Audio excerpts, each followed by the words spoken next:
Mhm. Oke, baik. Perkenalkan, nama saya Prasetyawan. Di sini saya akan mempresentasikan hasil dari hasil dari penelitian saya yang berjudul pengaruh brand ambassador, brand image, dan brand reputation terhadap proses intention pada produk skincare yang dimiliki oleh brand trust. Pertama, latar belakang mengenai penelitian. Di sini, penelitian ini dilatar belakangi oleh perkembangan industri skincare dari sisi permintaan dan penawaran. Lalu perkembangan ini diindikasikan oleh pertumbuhan jumlah produsen, angka penjualan, hingga adanya banyak event kecantikan yang dilakukan di Indonesia, khususnya Jabodetabek. Selain itu, dekatnya Gen Z dengan industri kecantikan dan munculnya kesadaran dari kaum laki-laki terhadap penampilan menjadi contoh berkembangnya industri skincare. Selain itu, peneliti sedikit menemukan penelitian mengenai bagaimana pengaruh merek terhadap proses intention, serta penelitian yang menjadikan brand trust sebagai mediasi proses intention. Dan itu peneliti juga sudah untuk menemukan penelitian mengenai proses intention produk skincare pada kaum laki-laki khususnya di Jabodetabek. Lalu pertanyaan dalam penelitian ini apakah pertama apakah brand ambassador memiliki pengaruh positif signifikan terhadap purchase intention? Lalu apakah brand image memiliki pengaruh positif signifikan terhadap purchase intention? Yang ketiga, apakah brand reputation memiliki pengaruh positif signifikan terhadap purchase intention? Yang keempat, apakah brand trust memiliki pengaruh positif signifikan terhadap purchase intention? Yang kelima, apakah brand ambassador memiliki pengaruh positif signifikan terhadap brand trust? Lalu, apakah brand image memiliki pengaruh positif signifikan terhadap brand trust? Yang ketujuh, apakah brand reputation memiliki pengaruh signifikan terhadap brand trust? Dan kedelapan, apakah brand ambassador yang dimediasi oleh brand trust memiliki pengaruh positif signifikan terhadap position? Yang kesembilan, apakah brand image yang dimediasi oleh brand trust memiliki pengaruh positif signifikan terhadap presentation? Dan yang terakhir, apakah brand reputation yang dimediasi oleh brand trust memiliki pengaruh positif signifikan terhadap presentation? Lalu masuk ke landasan teori, di mana di sini teori yang digunakan adalah TPB atau teori versus behavior, yang mana teori ini dikembangkan oleh Eisen untuk memperkirakan intention atau niat dengan tiga faktor, yaitu attitude, subjective norm, dan perceived behavior control. Di sini attitude terbentuk berdasarkan pasangan internal yang dikembangkan oleh brand image dan pasangan eksternal yang dikembangkan oleh brand ambassador. Subjective norm dikembangkan oleh brand reputation, yang keduanya sama-sama merupakan hasil dari penilaian orang lain. Lalu dari TBB masuk ke proses intention, di mana proses intention menurut Hussein Ahmad Dalvan adalah tindakan yang dilakukan oleh konsumen sebagai respon mereka setelah melakukan penilaian menyeluruh terhadap suatu produk atau layanan. Dengan indikator dari proses intention yang didapatkan dari Aji dan Samuel, yaitu pertama ada minat eksploratif, kedua minat preferensial, ketiga minat transaksional, dan keempat minat referensial. Lalu selanjutnya masuk ke brand ambassador, di mana brand ambassador menurut Diandra dan Astuti adalah perwakilan merek yang bertugas memengaruhi persepsi dan keputusan pembelian konsumen dengan cara mewujudkan citra, nilai, dan identitas merek dalam dirinya. Yang menurut Diandra dan Astuti juga diindikatori oleh popularity dan appearance, expertise dan objectivity, physical likability dan non-physical likability, serta power. Lalu brand image adalah cara konsumen memandang dan mempersepsikan serta menyikapi suatu merek. Dengan indikator menurut Wijaya yang pertama ada desirable dan deliverable, personal relation dan konsistensi, serta point of difference. Lalu the brand reputation, di mana menurut Nasir adalah perilaku pembelian dan kepercayaan konsumen terhadap merek yang didasarkan pada pendapat orang lain mengenai kebaikan merek. Dengan indikator menurut Yolanda dan Ariati berupa relevance, trustworthiness, credibility, dan recognizability.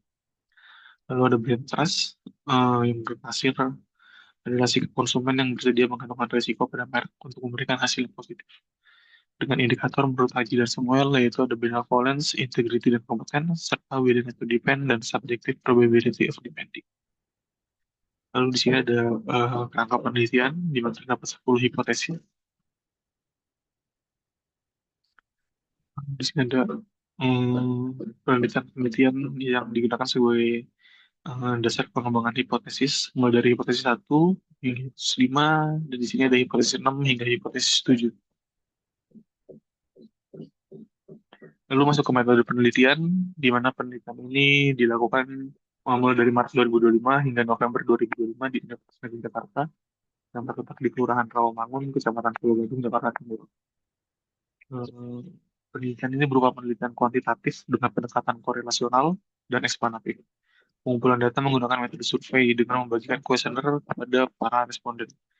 Data yang dikumpulkan berbentuk skala Likert eh, dengan 6 poin.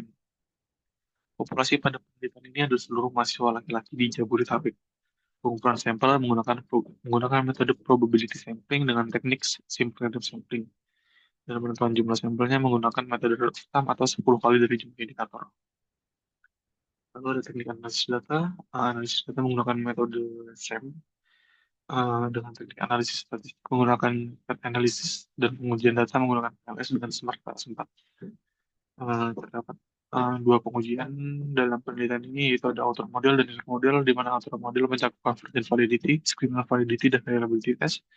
Serta inner model mencakup uji multikoliniaritas, R-square, Q-square, uji signifikasi jalur atau koefisien, serta S-square.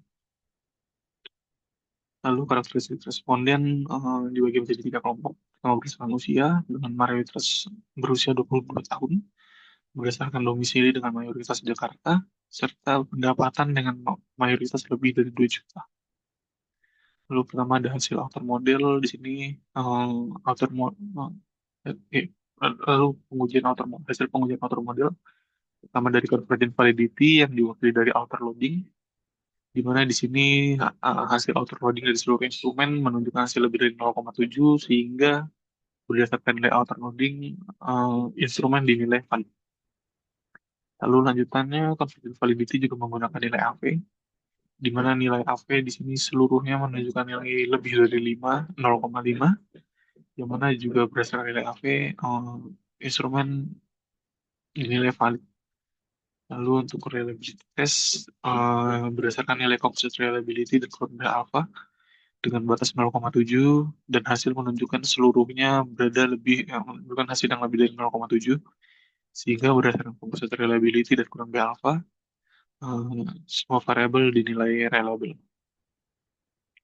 Lalu masih dalam auto model discriminant validity dengan didasarkan pada nilai HTMT.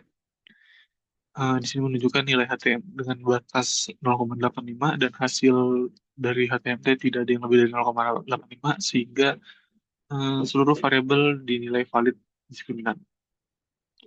Lalu masuk ke inner model di mana pertama di sini ada multikoliniaritas dengan berdasarkan pada hasil nilai fifth. Dan batas nilai fifth ada 5 yang mengartikan bahwa seluruh variabel memiliki multikoliniaritas rendah dan hasil fifth seluruhnya berada di bawah 5. Lalu ada hasil R-square dan Q-square, di mana hasil R-square dari variabel brand trust dan purchase intention menunjukkan hasil di tingkat moderat, yang mana itu tidak lemah dan juga tidak kuat. Lalu untuk Q-square juga berada memenuhi syarat di mana lebih dari 0, hingga menunjukkan bahwa variabel brand trust dan purchase intention memiliki kemampuan prediktif yang kuat. Lalu ada S-square. Di sini nilai F-square hanya satu variabel yang menunjukkan hasil lebih dari 0,15 yang dimana itu berarti memiliki pengaruh sedangkan variabel lain menunjukkan angka di bawah 0,15 tetapi berada di atas 0,02 sehingga variabel lain menunjukkan pengaruh kecil dan hanya BT ke PI yang menunjukkan pengaruh sedang. Lalu terakhir ada uji hipotesis yang didasarkan pada nilai T statistik dan nilai P-value di mana seluruh hipotesis menunjukkan nilai statistik yang lebih besar dari variabel dengan batas 1,96 dan seluruhnya menunjukkan angka di atas 1,96. Dan nilai p-value yang juga lebih kecil dari 0,05 sehingga dinyatakan bahwa semua hipotesis diterima. Lalu di sini terdapat beberapa penelitian yang tidak sesuai dengan hipotesis. Dari hipotesis 3, penelitian mengenai atleta. Hipotesis 4, penelitian dari Andini dari Andini, serta diambil dan Asuti. Hipotesis 7, penelitian dari H, serta hipotesis 8, penelitian dari Andini.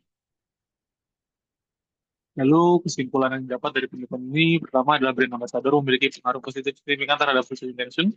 Lalu brand image memiliki pengaruh positif signifikan terhadap first intention. Yang ketiga, brand reputation memiliki pengaruh positif signifikan terhadap first intention.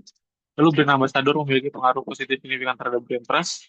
Brand image memiliki pengaruh positif signifikan terhadap brand trust. Brand reputation memiliki pengaruh positif signifikan terhadap brand trust. Brand reputation memiliki pengaruh positif signifikan terhadap maaf, terhadap reputation. Lalu brand ambassador yang dimediasi oleh brand trust memiliki pengaruh positif signifikan terhadap first intention. Brand image yang dimediasi oleh brand trust memiliki pengaruh positif signifikan terhadap first intention. Lalu brand reputation yang dimiliki oleh brand trust memiliki pengaruh signifikan terhadap first intention. Lalu untuk implikasi dari hasil penelitian, implikasi teoritis adalah mengembangkan kajian mengenai perilaku konsumen dan manajemen merek khususnya pada industri kecantikan dan perawatan. Lalu untuk implikasi praktis dari penelitian ini adalah masukan bagi perusahaan atau praktisi manajemen merek skincare dalam pengembangan kegiatan pemasaran yang efektif. Lalu keterbatasan dari penelitian, pertama ada geografis dan jumlah responden yang terbatas. Lalu kedua ada keterbatasan jumlah variabel yang diteliti. Dan yang ketiga itu penelitian ini tidak berfokus kepada satu jenis skincare atau satu merek skincare. Sehingga dari keterbatasan itu peneliti memberikan rekomendasi pertama pengembangan jumlah responden atau pengerucutan geografis ke salah satu wilayah, lalu pengembangan komponen atau ekuitas merek lain, mengembangkan penelitian ini dengan komponen atau ekuitas merek lain, atau untuk strategi pemasaran sebagai variabel untuk meneliti pengaruhnya terhadap retention, serta pemfokusan objek penelitian ke dalam satu jenis skincare atau satu merek skincare. Sekian dari saya. Kurang lebih mohon maaf. Terima kasih.